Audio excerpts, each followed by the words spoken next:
All right, so I'm joined today by Crystal Perkins, the project manager for the General Services Department, who has been running the highly successful program to build a Tiger Dam and prevent flooding in Jefferson Chalmers. Councilmember Mary Sheffield, who has been working tirelessly in recent weeks to come up with donations for vulnerable prisoners in the jail and food for our community, and Denise Fair, who's coming off her weekend birthday celebration and is back to work. I know she loves me bringing that up.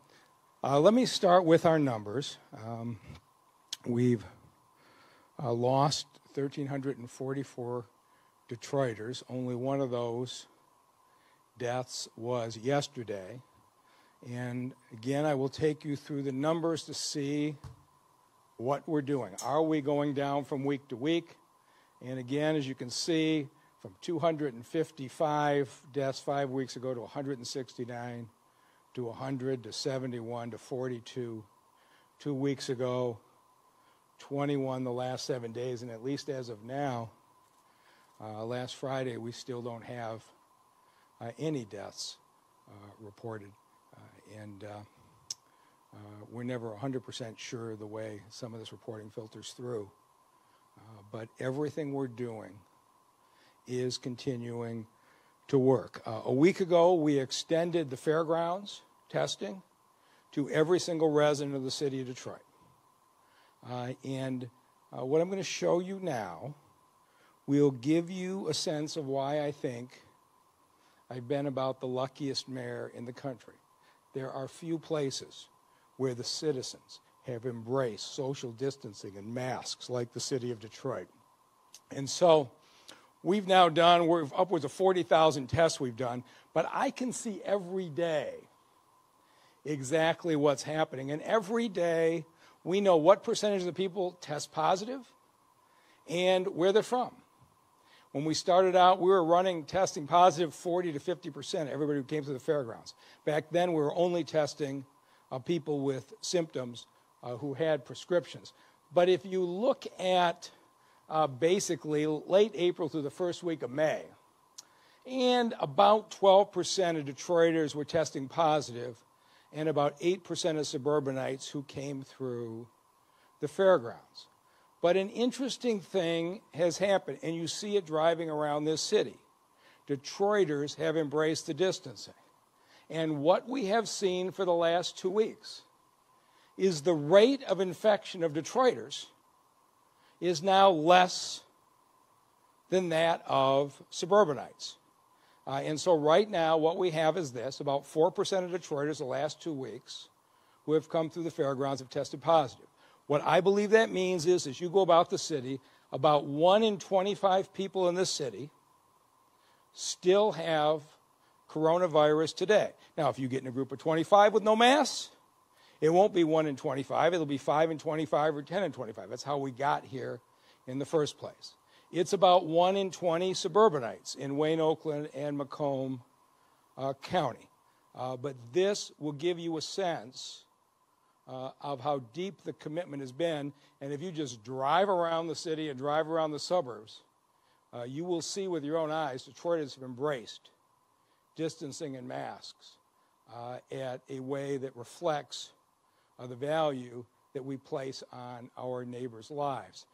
And so now we feel like at the fairgrounds we need to go the next step. We recognize that we're part of a region. It was really important for us to make sure every Detroiter could get tested first. But the fact of the matter is, Detroiters go and visit the suburbs, work in the suburbs, suburbanites work and visit Detroit. We are one region. And unless we beat COVID-19 as a region, we're not really going to wipe it out. And so we've made the decision that starting today, anybody in southeastern Michigan can get a test at the fairgrounds. Don't need a prescription, don't need any money. You can get a free test at the fairgrounds. We want anybody in southeastern Michigan who needs one to come out and get one, but you have to get an appointment. And so if you call 313-230-0505, you will have an appointment in 24 to 48 hours. And we will be out there 6 days a week to test you. If you're a resident of the city of Detroit and you don't have transportation, we will get you a ride. It's a $2 ride in the specially outfitted Honda vans to keep you safe. If you're from the suburbs, you're going to have to arrange your own rides. But Detroiters, the ride service is still there, a $2 ride, and if you don't have the $2, we'll take you anywhere. So there's free transportation available to Detroiters.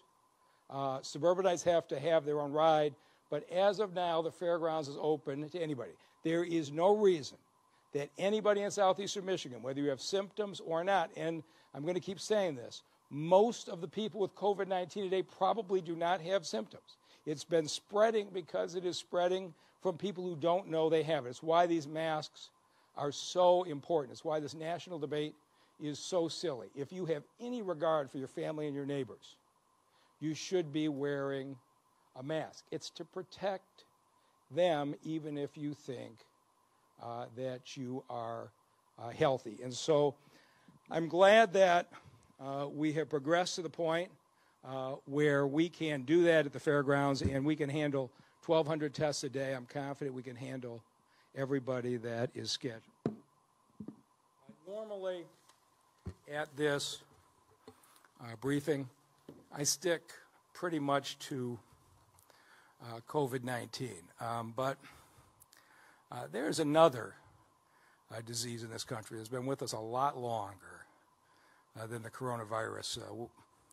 Last February, a young man by the name of Ahmaud Arbery was jogging in Brunswick, Georgia. He was killed.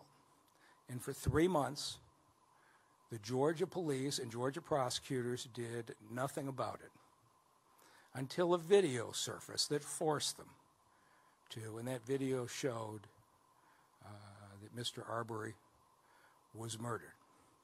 And as this country was absorbing those very disturbing images, on Monday, we saw George Floyd,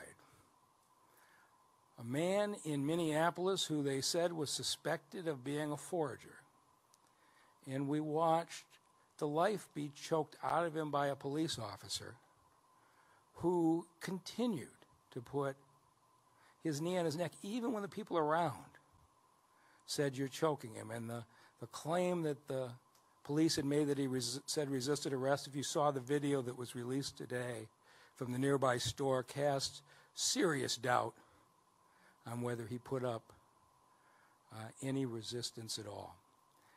And in its own way, a video that was just as chilling came out of New York City in Central Park, where a white woman who had been walking with her dog off the leash, clearly in the wrong, and was politely confronted by a black man, opened her cell phone, called the police, and said, "I'm being threatened by an African-American man.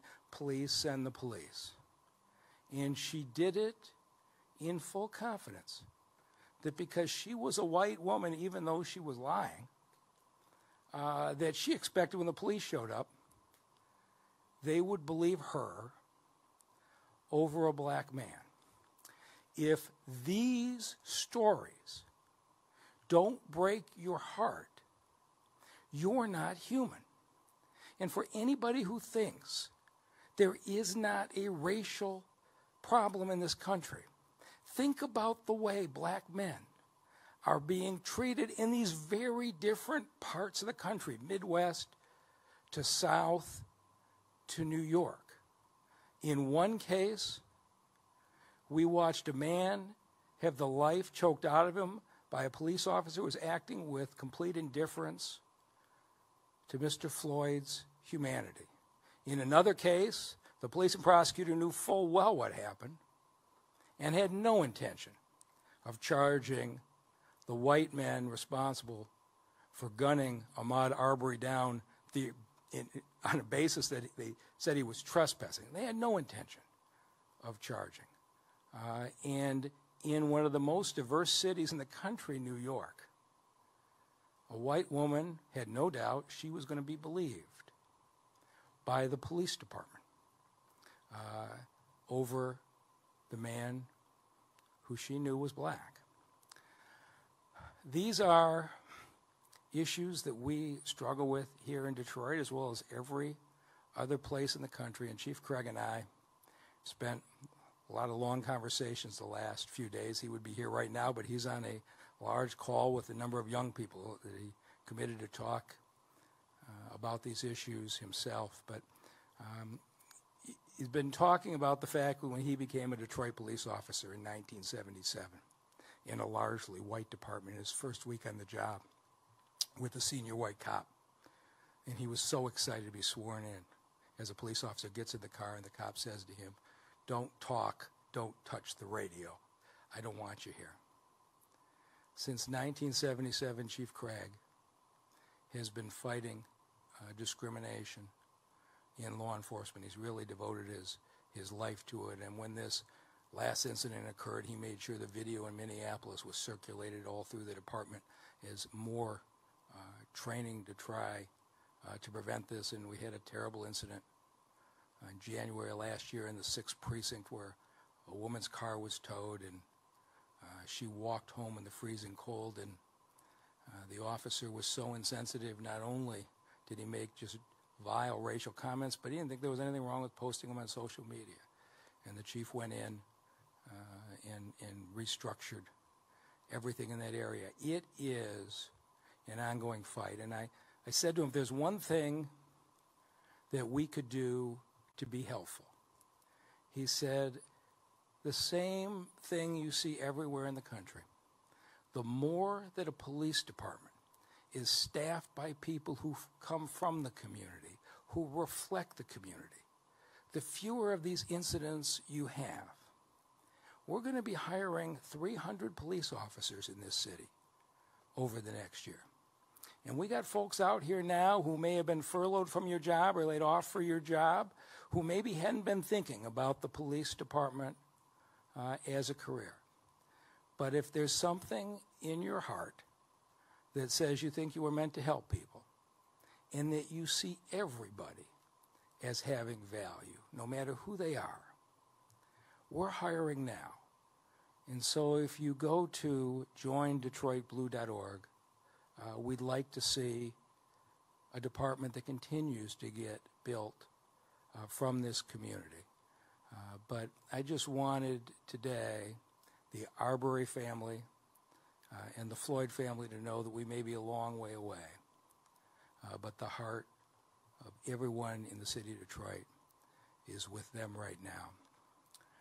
As much as we share pain with each other, we also have to take the time to share success. And I want you to get a chance to hear from Crystal Perkins right now, because we have a section of this city that's almost underwater in the far east side, Jefferson Chalmers, lowest point in the city of Detroit. We've got the highest Great Lakes and Detroit River water levels in 100 years. And that neighborhood was very much at risk of being underwater. And the law says it's the responsibility of the neighbors to build up seawalls at the back of their properties to protect their neighborhood from the flooding. But as we learned last summer, we got 20-25% of the neighbors who didn't build the appropriate seawalls. And there wasn't time to get them fixed before this spring's flood came. And so with the support of the Army Corps of Engineers, the city moved decisively. As you'll see, it's not the most attractive solution, but if you see the damage being done by flooding in other parts of the state, I think you'll agree that what we did was right. And the woman who's led this highly successful effort from the beginning and is nearing the end, I wanted her to show you what she's done and what your fellow Detroiters have done for the Jefferson Chalmers neighborhood. With that, I'll turn it over to Crystal Perkins. Thanks, Mayor.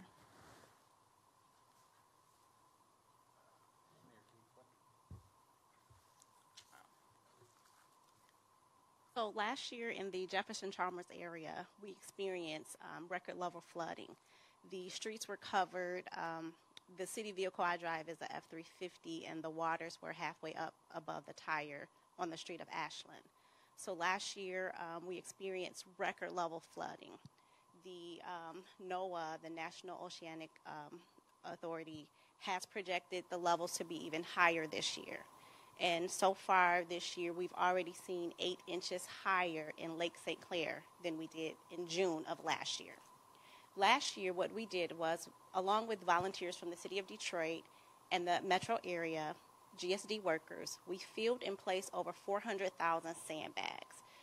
We went out here, we spent long days in the hot summer. We went out here 3 different occasions to make sure that we did what we could as a city to help mitigate the flood in this area. This year, we found a better solution. It's still a temporary solution, but it's more long-term than the sandbags. It's a little bit unattractive, but it's a better attraction than the sandbags. We installed a product called Tiger Dams. Now, we installed this product in over 350 residential properties, and then we also have one street that doesn't have any residential properties on it. Their bags are flexible to conform to the different configurations of the yards. There's some right angles we can make to make sure that we are bending and curving around the areas. The neighbors, so far, the residents in this area have seen tremendous difference this year. We had a rough weekend of rain and wind 2 weekends ago. And what we noticed in this area that the Tiger Dams are doing what they are supposed to do. We started our project April 9th. We are near 85% completion. We expect to be on the last street, which is Riverside, next week. Residents will see us on Clink Island beginning tomorrow. All right, and so thank you, Crystal. At first, I was getting some notes from people who didn't like the orange, and then after the dam broke at Midland and the Tiger Dam held in that stormy weekend, everybody texted back and said this was terrific. And so, Crystal, you and the team have really done a remarkable job.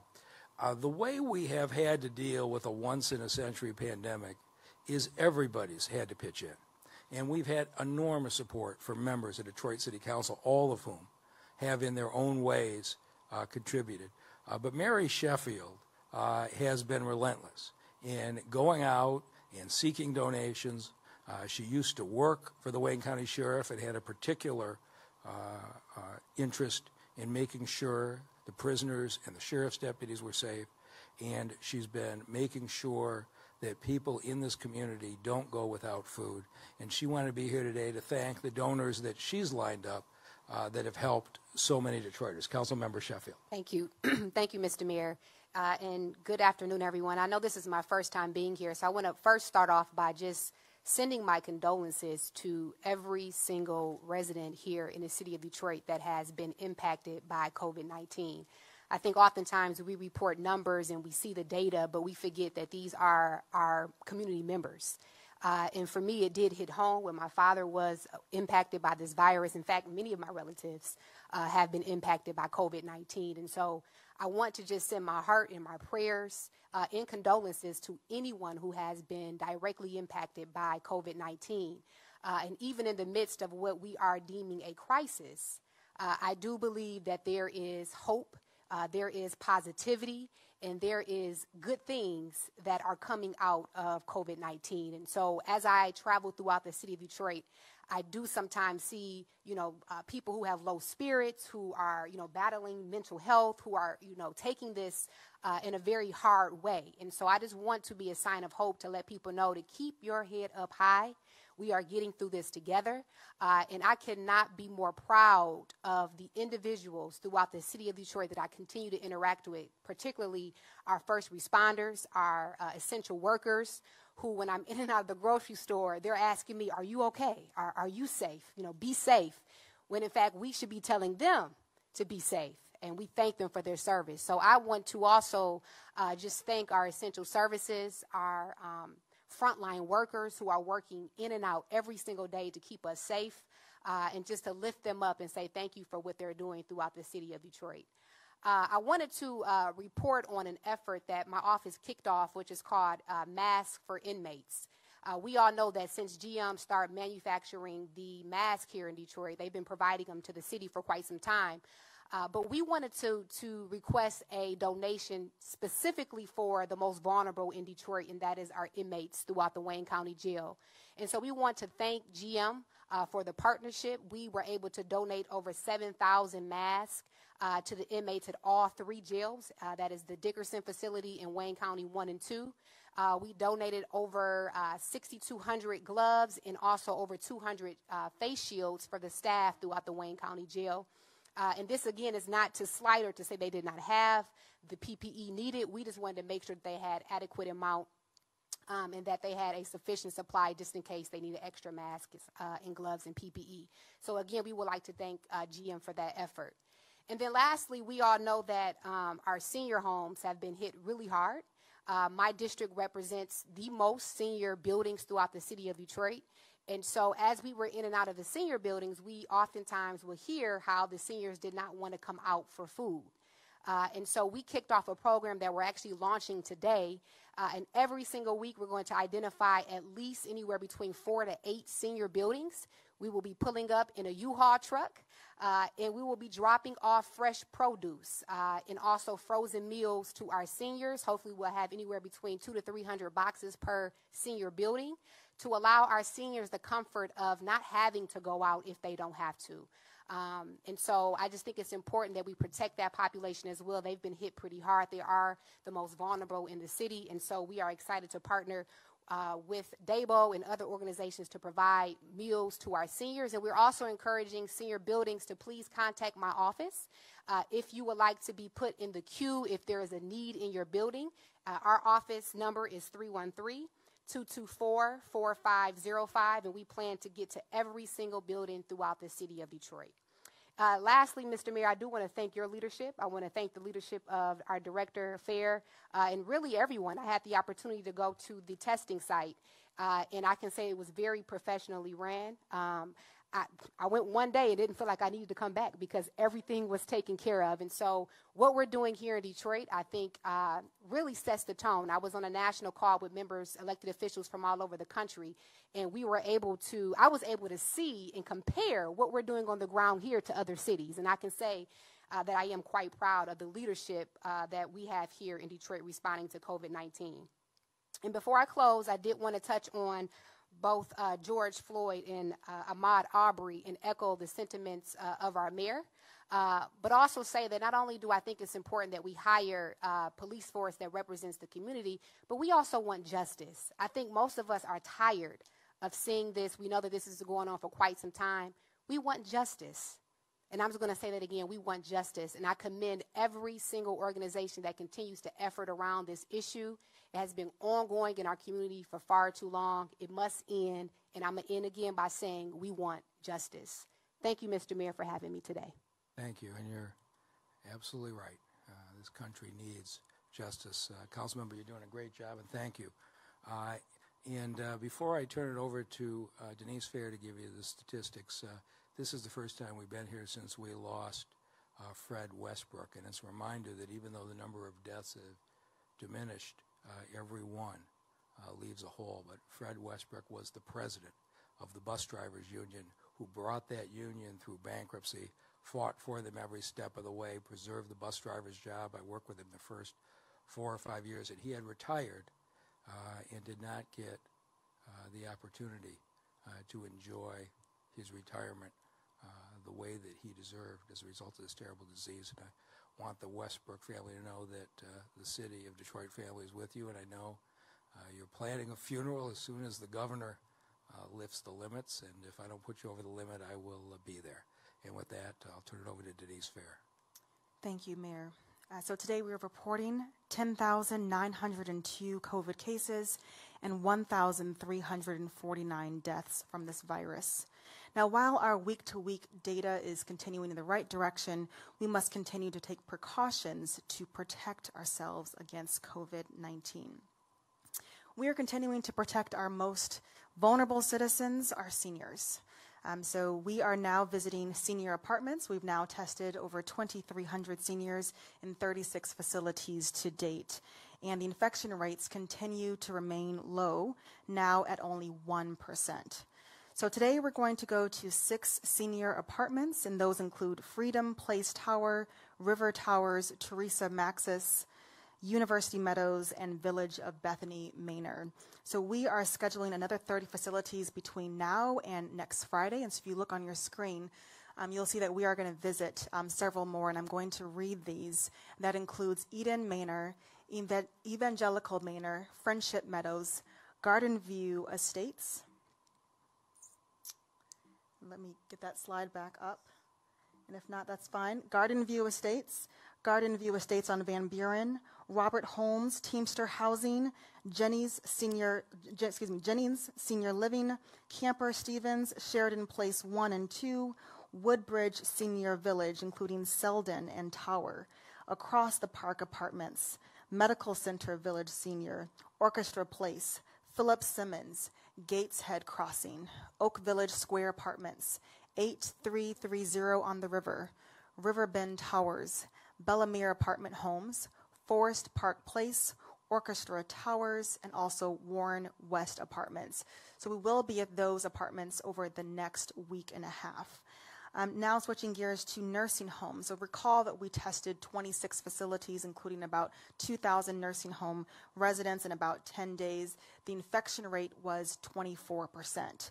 Since then, we've continued to retest all the 26 facilities, distributing PPE, providing education, and now, as of tomorrow, we would have finished retesting all those 26 facilities, and the infection rate is much lower than it was, about 5 to 10%. COVID-19 is not over yet. We cannot become too relaxed as the summer approaches.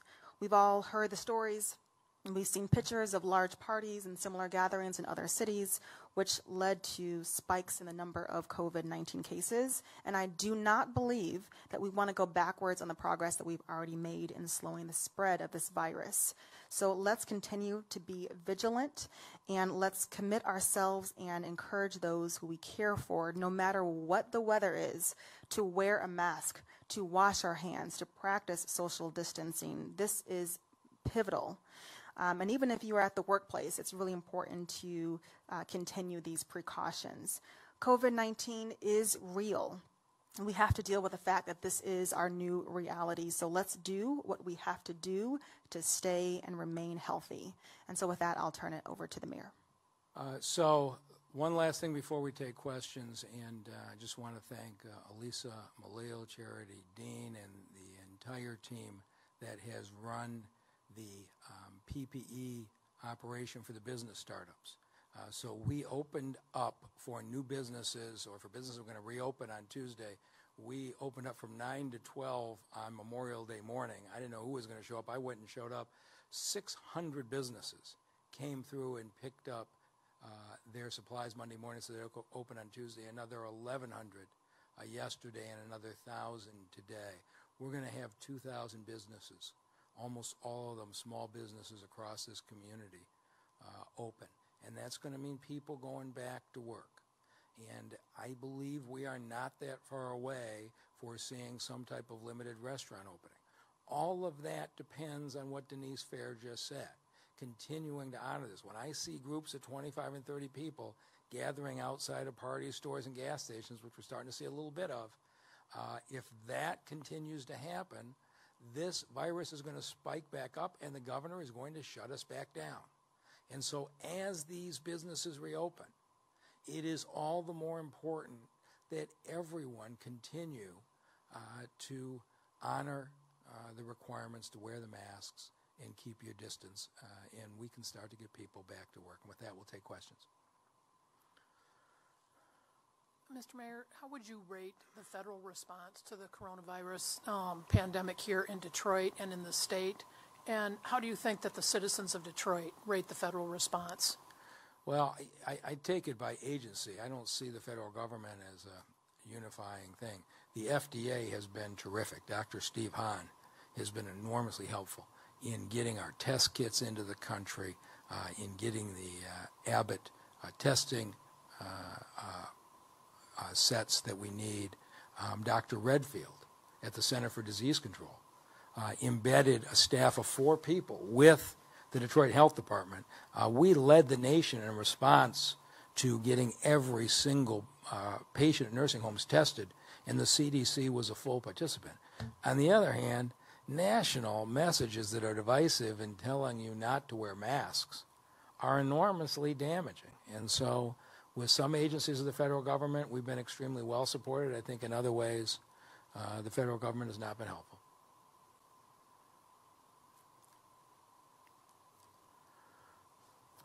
Mayor, we have just a couple of off-topic questions. One from the Detroit Free Press wanting to know if you have any updated response or reaction to the change with former Mayor Kilpatrick, with the news that he's not apparently going to be released from prison. I don't understand. I don't. There's not much point in this, but how could everybody do all these stories without ever getting a confirmation from the government he was being released? So I don't know any more than what I've read, but as I've said many times, my relationship with Kwame Kilpatrick is personal. It's deep. I'm not objective when it comes to him, and I hope he has an opportunity to contribute to the community. And when that day comes, I'm going to be supportive of him. Okay, and last set of questions regarding a report from Bloomberg today that a company called Beximo, a mask face mask company, producing company, was going to locate in Detroit. And they wanted to know if you were aware of that, if you have thoughts on it. Nothing happens by accident. So we are recruiting, and I've said this over and over, we're recruiting jobs into this city nonstop. This comes from a process we've been at for more than a year. A fella from Bangladesh by the name of Mashroof Habib, one of the largest denim clothes manufacturers in Bangladesh. And we have been recruiting him to open a jeans manufacturing site here in the city of Detroit. COVID-19 put a wrinkle in that, but he came together with some partners and said what we need to have manufactured right now is PPE. And so nobody picks Detroit at random. This is a result of Kevin Johnson and the DEGC team and our economic development team. But Mashroof Habib sat in my office for about 2 hours a year or so ago, and he's been texting and calling me, telling me he's coming back. And so I think there is a real opportunity to make clothes in America again. They're virtually all imported. They come from Ethiopia, they come from Sri Lanka, but we've seen this on the medical supplies. When we outsourced our medical supplies to other countries and all of a sudden we're in a pandemic, we're relying on other people to make what we need. And I think it's time we start to make clothes back in the United States, and we've been working on that for the last year or two. And I didn't expect that PPE would be the first plant that comes, but we're working on finding a site right now. And we're really glad to have an investment from really a fine international company. Great. And one follow-up from Channel 7 on that same subject. Apparently, Bexmo said that affordability and diversity among residents in and around Detroit were a couple of key considerations, and wanted to get your thoughts in terms of what you saw as Detroit's strengths in this process. So I don't want to say too much, but all of the international clothes manufacturers, every label that you wear or that you know is looking at this question of can they make clothes in America. And I have pitched them on the fact that we have a lot of folks out of work who are hardworking people by nature, willing to learn new skills, and would do a great job. And I have been pitching Detroit as a potential national center for making clothes in the United States. And so obviously that pitch I knew with Mr. Habib, we had convinced him when he was going to make his jeans. If this is the first one that comes here, and we do this is the reason that Fiat Chrysler came to Detroit for 5,000 jobs instead of going to Alabama, is we've got hardworking people who are ready to go to work, and I think this is the right place. If you're going to make things, Detroit is where you ought to come. All right, that's the last question. Right. Thank you all very much. 怎么又晚了？这诊所太远了，这里多开几间就好了。政府里需要有我们的人，需求才会被听到。哎，你这……哎，你们两个都对，可光说有什么用呢？填好2020年的人口普查，就可以协助公共资金的分配，比如地方医疗、更多的政府席位。想要给自己发声啊，赶紧上网填，打电话也行。请上2020census.gov 完成普查。